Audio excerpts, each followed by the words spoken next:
আসসালামু আলাইকুম। শাহবাগে প্রাথমিক নিয়োগ বঞ্চিতদের উপর পুলিশের লাঠিচার্জ হয়েছে, টিয়ারশেল নিক্ষেপ করেছে, জল কামান ছুঁড়েছে। আমরা এখন সে প্রতিবেদনটা দেখব। আজকের ভিডিওর ক্রেডিট হচ্ছে RTV। তাহলে চলুন আমরা শুনে নিই ঘটনাটা আসলে কি ঘটেছে সেখানে।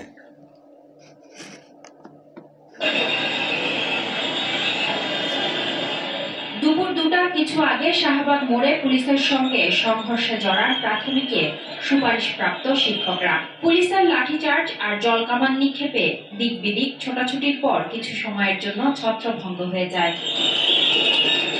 পূর্ব ঘোষণা অনুযায়ী বেলা 11টার কিছু পরে NTRC নিয়োগ দুর্নীতির অভিযোগে প্রথমে জাতীয় জাদুঘরের সামনে এবং পরে শাহবাগ মোড়ে অবস্থান নেয় নিয়োগ বঞ্চিত নিবন্ধিত শিক্ষকরা। এ সময় নিয়োগ নিশ্চিতের দাবিতে অবস্থান নেয় প্রাথমিকে সুপারিশপ্রাপ্ত শিক্ষকরাও।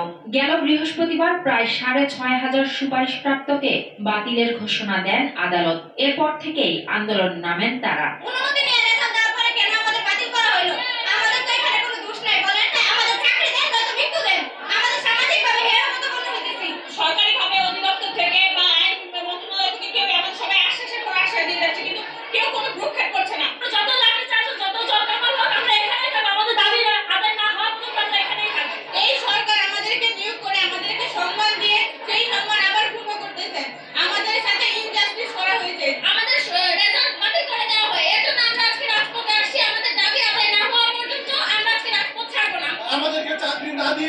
চাকরি দিব করে বিভিন্ন সময় আমাদেরকে অপেক্ষায় রেখে আজকে আমাদের চাকরির বয়স শেষ। সোমবার দুপুরে প্রথমে পুলিশ তাদের বুঝিয়ে সরিয়ে দেওয়ার চেষ্টা করলেও তারা অবস্থান ত্যাগ করবেন না বলে জানান। পরক্ষণে বল প্রয়োগ করে আইন শৃঙ্খলা বাহিনীর সদস্যরা নিক্ষেপ করেন টিয়ারশেল, সাউন্ড গ্রেনেডও। আমরা শিক্ষক কেন আমাদেরকে লাঠি দাবি? আমরা জীবন দেব, আমরা গুলি খাবো, কোন রকম ঘোষণা ছাড়াই পুলিশ আমাদের উপর আক্রমণ করেছে।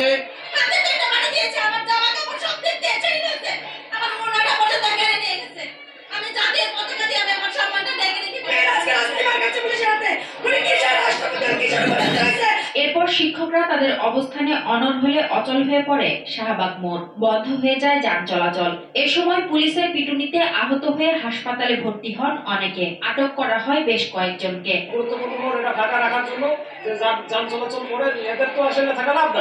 নারী শিক্ষকদের উপর পুরুষ পুলিশের হামলার নিন্দা ও ক্ষোভ প্রকাশ করেন আন্দোলনরতরা। শান্তিপ্রিয়ভাবে শাহবাগে ব্লক করি, কারণ আমরা কোনো পক্ষ থেকে কোনো রেসপন্স পাচ্ছিলাম না। আমাদের উপরে টিয়ারশেল, আমাদের উপরে পানি এবং আমাদের নারী শিক্ষকদের উপরে নির্মম অত্যাচার করেছে। পুলিশের আক্রমণাত্মক অবস্থানের পরও শাহবাগ মোড়ে নিজেদের অবস্থান ধরে রাখে আন্দোলনকারীরা। তবে এটা আসলে দুঃখজনক একটা বিষয়।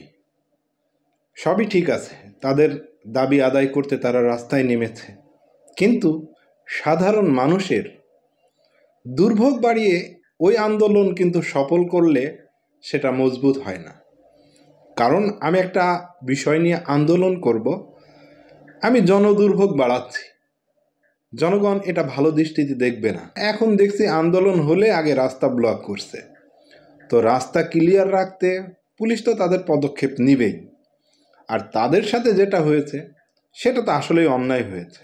যাই হোক, আমরা চাই শান্তি, আমরা সব কিছু ভালো হোক এটাই প্রত্যাশা করি। মূলত এই ছিল ভিডিওটি শেয়ার করবেন, নতুন হলে চ্যানেলটি সাবস্ক্রাইব করতে ভুলবেন না। সবাই ভালো থাকবেন, সুস্থ থাকবেন। আসসালামু আলাইকুম।